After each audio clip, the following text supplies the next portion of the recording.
Հույսս դրի տիրոջ վրա, ինչու եք ասում ինձ, որ ճնճղույկի պես լեռները թռչեմ, չէ որ մեղավորներն ահա լարել են աղեղներն իրենց,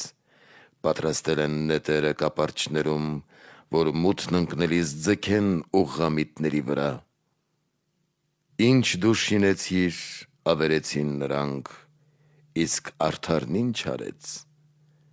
Տերն իր սուրբ տաճարում է,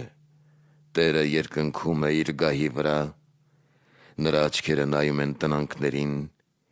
իսկ արտևանունքները զննում են մարդկանց որդիներին։ Տերը քննում է արդարին և ամբարշտին, ով սիրում է մեղքը, ատում է անձնիր։ Մեղավորների վրա որոգայթ, հուր և ծծումբ կտեղա, փոթորկի շունչն է նրանց բաժակի բաժինը։ Արդար է Տերը, արդարություն է սիրում, ճշմարտությանն է նայում երեսը նրա։